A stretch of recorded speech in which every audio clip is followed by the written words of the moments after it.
So when Armando was about 3 months old, we started noticing that he was really itchy, and we thought maybe he had an allergy to some laundry detergent or soap from the shower. And so we tried switching a bunch of things, and nothing made a big difference. So we made a doctor's appointment. We were gonna get it checked. But before we even made it to that appointment, he actually turned yellow, jaundice. And so we went in that day, and they did a blood test, and then we came back, and they were like, his liver numbers are way out of whack. And we found out about a month later, after his genetic testing was done, that he had PFIC type 2.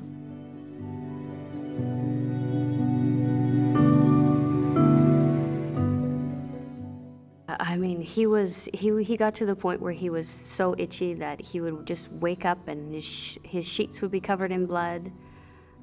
His legs were just all cut up everywhere. His feet, his arms, his ears, his face, just everything. He honestly, he couldn't eat because his hands needed to be used for scratching. He couldn't play for that same reason. There was just, even just a visual of seeing what he was going through was heartbreaking.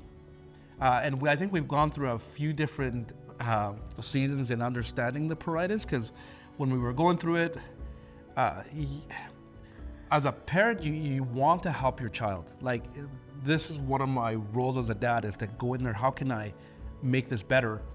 But you can't. And so, yeah, it was just very frustrating. Even just with the lack of sleep, we would find him during the day falling asleep on the stairs, or we'd find him on the kitchen floor or at the front entrance of our house, because he was so tired. But he was so itchy that he couldn't fall asleep until he was absolutely exhausted. And which in return, that affected his personality so much. And this is more of a hindsight perspective now. We didn't know that until moving forward a number of years here, but to not realize how much pruritus stole his personality, who he is, it's incredible until you see the other side of it. One day you kind of wake up and go, oh, this is Armando. This is what he likes to do. This is how he communicates.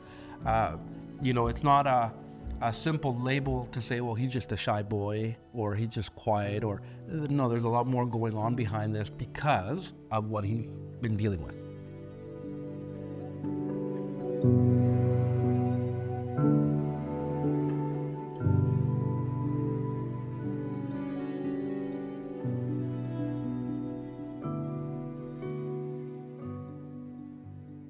It's incredible to think that we wanted resources and more information, and we wanted to connect with doctors. And at first that was the intention, but who knew that the moment we would step into a room and find other families that understood us, that just that validation of them understanding that, hey, we've been through that, or something similar, I don't know, I can't put a price on that. In this community, we talk so much about rare. That word rare, it gets thrown out so much that when we don't know how to embrace that, we can feel alone. When you think about a diamond, it comes from the ground, it goes under pressure, it's dirty, it has a process that it has to go through. And at some point when it gets discovered and brought into the light, that diamond is actually very beautiful, first of all, but it's very valuable, and people seek it out because it can reflect light, and people will wear it as jewelry. But by definition, when you see when you think about everything that it's gone through, this diamond is still rare. Because I can ask a lot of whys, and I might get answers, but I'm still not going to be happy with it, because you know why? At the end of the day, he still has that disease. So it doesn't matter how this came about, why this is happening to us. I have to now take this and embrace that this is rare, but that doesn't mean that I don't have hope. Rare means valuable, it means beauty, it means an ability to shine. It's just it's an opportunity to create more impact.